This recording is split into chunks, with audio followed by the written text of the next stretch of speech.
الحمد لله وحده والصلاة والسلام على من لا نبي بعده أما بعد. محترم حاضرین کرام بزرگان دین، آج نواں پارہ مکمل ہوا ہے، 7ویں تراویح مکمل ہوئی ہے۔ نویں پارے میں اللہ تعالیٰ چونکہ 8ویں پارے کے آخر میں تقریباً 5 انبیاء علیہ السلام اور ان کی قوم کا تذکرہ ہوا تھا، جس میں آخر میں حضرت شعیب علیہ السلام کے تعلق سے تذکرہ ہوا۔ تو وہی مضمون کو کمپلیٹ کرتے ہوئے نویں پارے کے شروع میں اللہ تعالیٰ نے حضرت شعیب علیہ السلام کا تذکرہ کیا، جس میں ایک اصول کو بیان کیا گیا، وَمَا أَرْسَلْنَا فِي قَرْيَةٍ مِّن نَبِيٍّ إِلَّا أَخَذْنَا أَهْلَهَا بِالْبَأْسَاءِ وَالضَّرَّاءِ لَعَلَّهُمْ يَضَّرَّعُونَ۔ مطلب یہ ہے اللہ تعالیٰ حضرت شعیب علیہ السلام کی قوم میں کو تنگی اور تنگی اللہ تعالیٰ نے ان کو دی تھی، غربت کے ذریعے سے ان کو آزمایا گیا تھا۔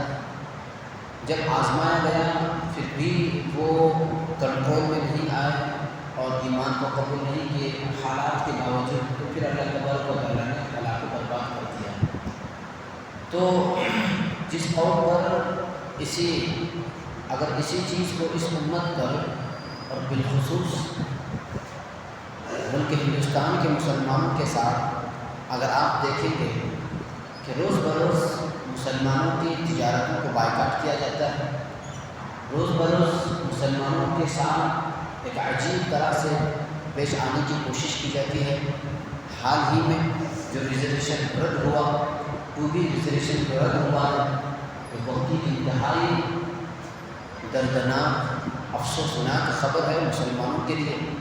کئی مسلم لڑکے لڑکیاں مایوس ہو گئی جو پڑھ رہے ہیں، اور کئی والدین جو بڑی بڑی فیس دے کر کے پریشان ہو گئے کہ اب ہمیں گورنمنٹ سیٹ نہیں ملے گی ہمارے بچے کو وغیرہ وغیرہ۔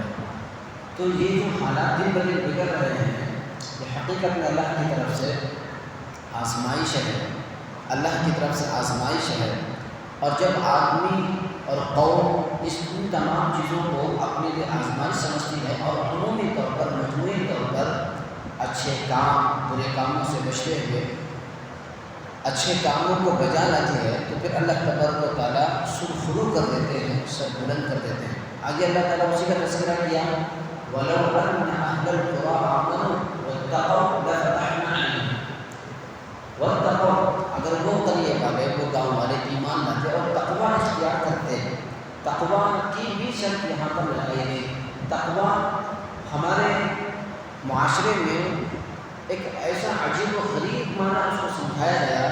تقویٰ کو بس پرہیزگاری، دینداری اور شریعت پر چلنے کا جو مزاج ہے، وہ تو بڑے بڑے بزرگوں کا کام ہے، بڑے اللہ والوں کا کام ہے، جو جن کی زندگیاں ہمیشہ پہلی صف میں گزرتی ہیں، جو بازار میں کبھی نظر نہیں آتے، ان لوگوں کا کام تو تقویٰ ہے۔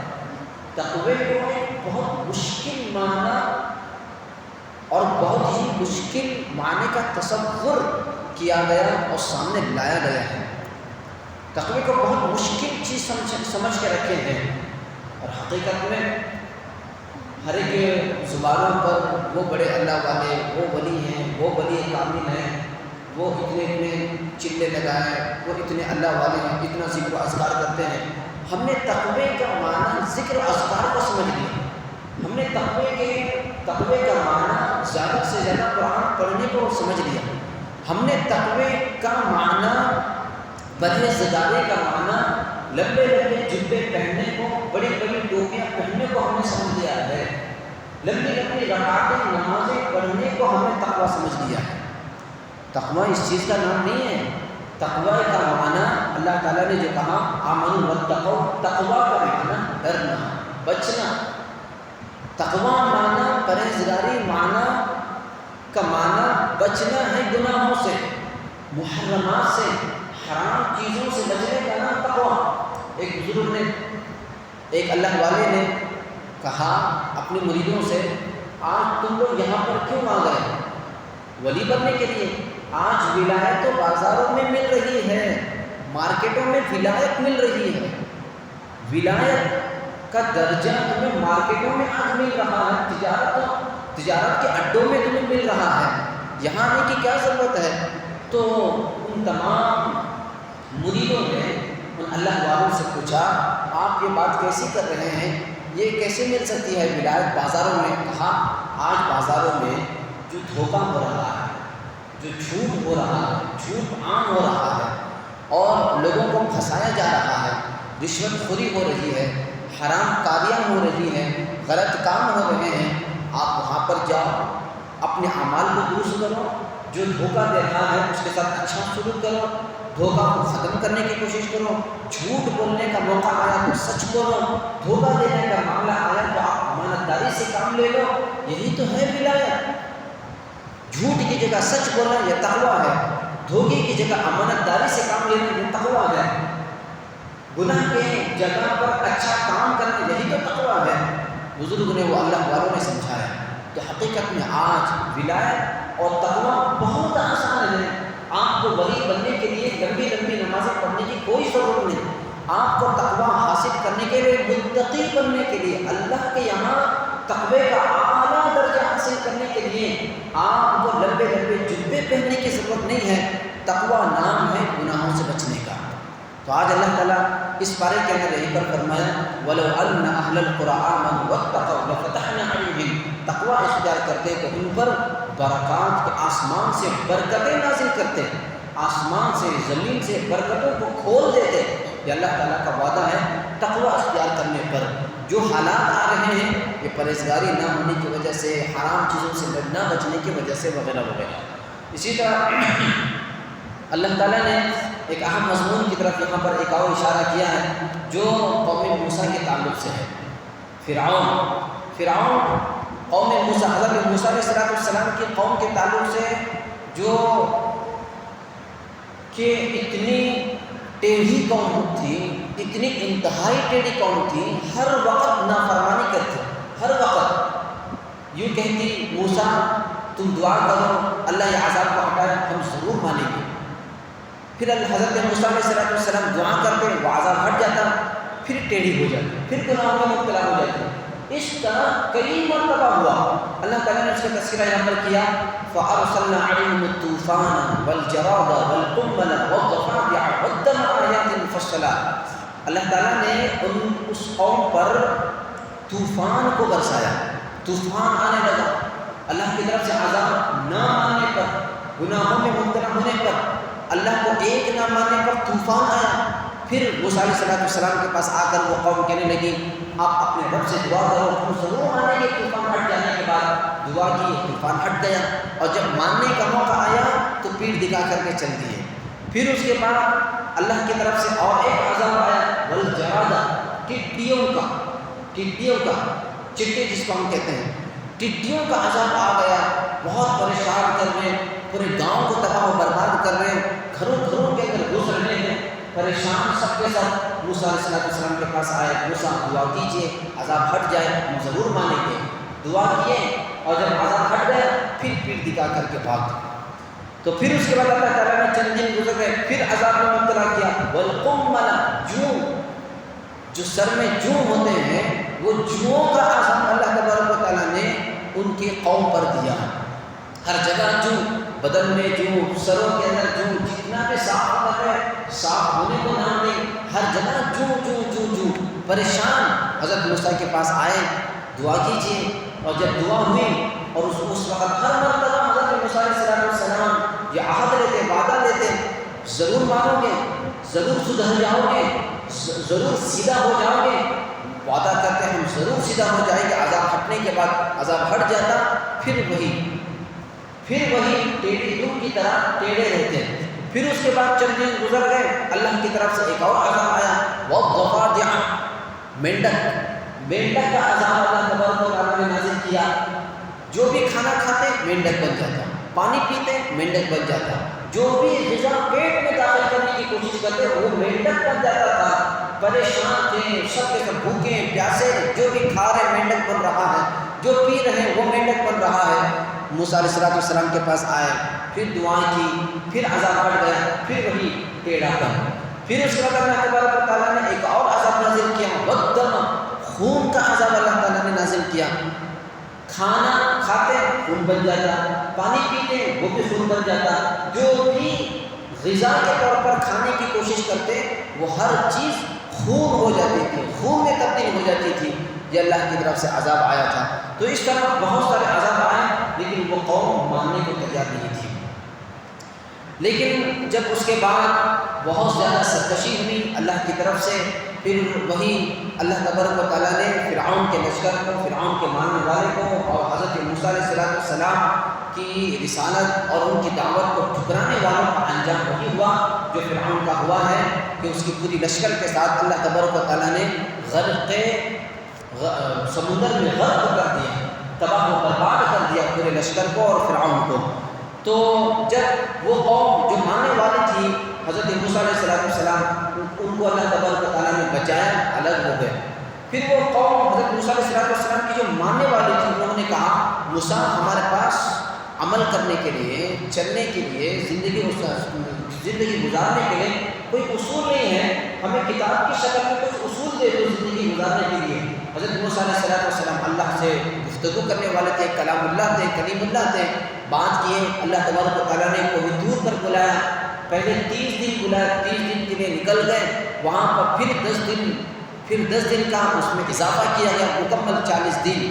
تو یہاں 40 دن کا ذکر ہے, اور 40 دن کے اندر اللہ تبارک و تعالیٰ نے ایک خاص خصوصیت, ایک خاص صفت اللہ تبارک و تعالیٰ نے اس کے اندر رکھا ہے.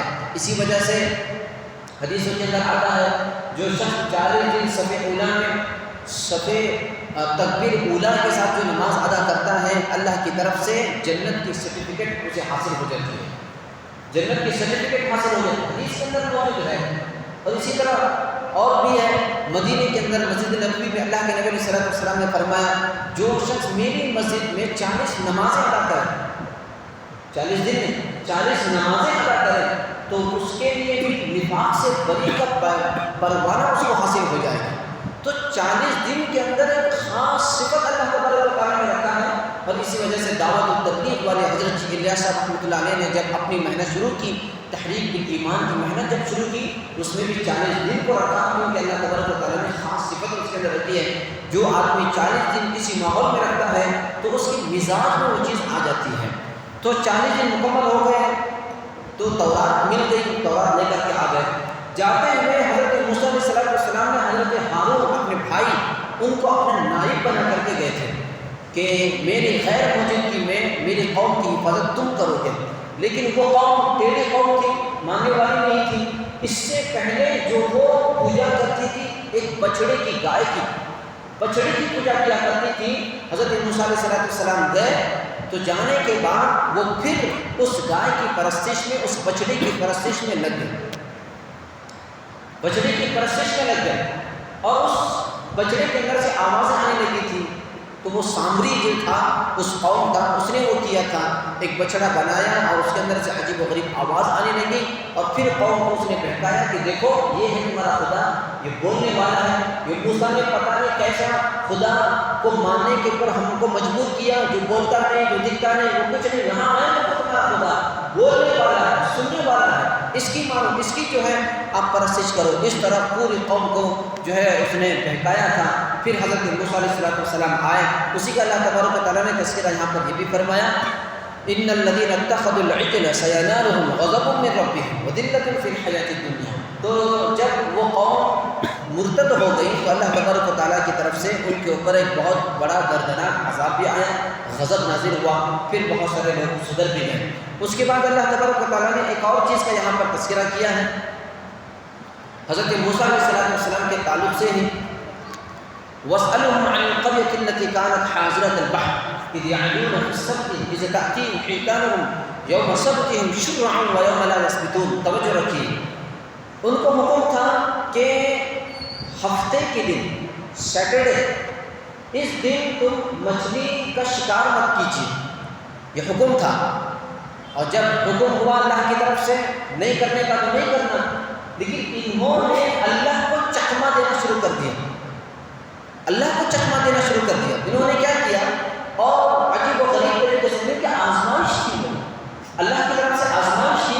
ہفتے کے دن یہ لوگ میرے حکم پر عمل کرتے ہیں کہ نہیں کرتے ہیں, ہفتے کے دن ہی وہ مچھلیاں بہترین بڑی بڑی مچھلیاں، اور جو شکاری ہوتا ہے اس کو مچھلیاں دیکھ کر پانی دیکھ کر عجیب نشہ چڑھ جاتا ہے، تو وہ دیکھتے پریشان ہو جاتے کیا کریں، اللہ کا حکم ہے، گناہ بھی ہے اور اس کو چھوڑنا بھی نہیں ہے۔ تو وہ لوگ ان لوگوں نے کیا کیا، ساحل پر ندی کے کنارے جو مچھلیاں آ جاتی تھیں تو وہ اس کا شکار نہیں کرتے تھے، اللہ کا چکمہ دے کر کے انہوں نے کیا کیا، وہاں اس ندی کے کنارے میں چھوٹے چھوٹے ہاؤس بنائے، چھوٹے چھوٹے ہاؤس، وہ مچھلیاں اچھل کر کود کر وہاں آ جاتی تھی، اور اگلے دن چونکہ وہ دوسرے ہاؤس میں آ چکی ہیں تو اگلے دن وہ جا نہیں سکتی تھی کیونکہ اب یہاں پر آ گئی، اور جیسے وہ ہاؤس میں آ جاتی تھی اس کو بند کر دیتے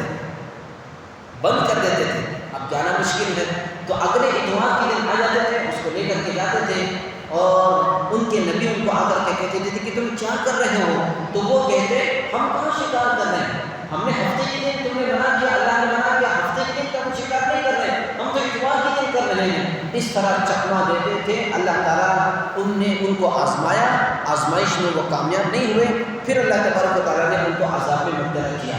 تو یہ بہت سارے ہماری اس امت کے اندر بھی بہت سارے لوگ ہیں جو اللہ کو چکمہ دینے کی کوشش کرتے ہیں۔ زکوٰۃ فرض ہوتی ہے سونا 7.5 تولہ ہونے پر اور ایک نصاب کے برابر ہونے پر۔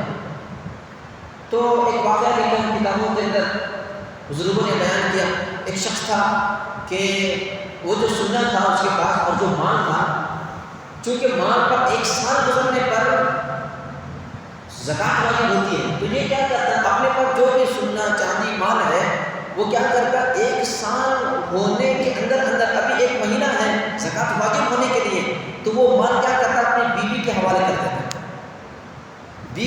کر دیتا۔ اب چیلنج کرتا ہے کون سا مولوی مجھ پر زکوٰۃ کے واجب ہونے کا فتویٰ دیتا ہے، دیکھیں گے، تو اس طرح کرتا۔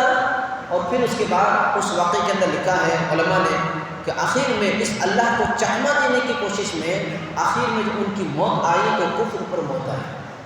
تو اللہ ہمیں ان تمام حادثات سے، ان تمام واقعات سے، ان تمام کاموں سے اللہ تبارک و تعالیٰ ہماری حفاظت فرمائے۔ اسی طرح ایک اور واقعہ بلعام بعورہ کا، حضرت موسیٰ علیہ السلام جب ان کو اللہ تعالیٰ نے محفوظ کر کے الگ کر دیا فرعون سے، آخری ہے محفوظ کر کے الگ کر دیا، تو اس وقت قوم جبارین پر جہاد کرنے کا، ان سے لڑائی کرنے کا، حملہ کرنے کا حکم ہوا۔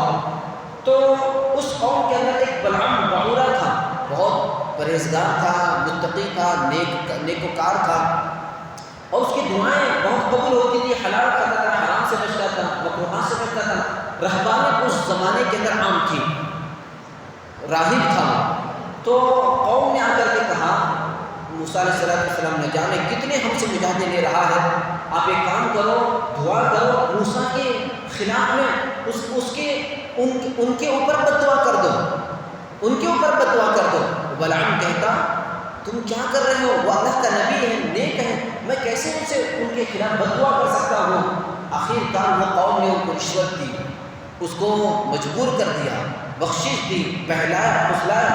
آخر میں وہ شخص حضرت موسیٰ علیہ السلام نے خلاف بددعائیں کرنے لگا، یہاں تک کہ بددعائیں کرتے کرتے اس کے منہ سے انفیکشن شروع ہوا، منہ اس کا سوجنا شروع ہوا، ہونٹ بڑے ہونے لگے، یہاں تک کہ جو بددعائیں کر رہا تھا آخر میں اس کی زبان سے الفاظ میں اپنی ہی قوم کے اوپر بددعائیں نکلنا، وہ الفاظ نکلنا شروع ہو گیا، یہاں تک کہ اپنی ہی قوم کے خلاف اس نے بددعائیں کی، اور وہ قوم جو لوگ اس میں مبتلا تھے ہلاک و برباد ہو گئے۔ تو اللہ تعالیٰ سے دعا ہے اللہ تبارک و تعالیٰ ہم تمام کو قرآن کا فہم نصیب فرمائے۔ آمین وآخر دعوانا ان الحمد للہ رب العالمین۔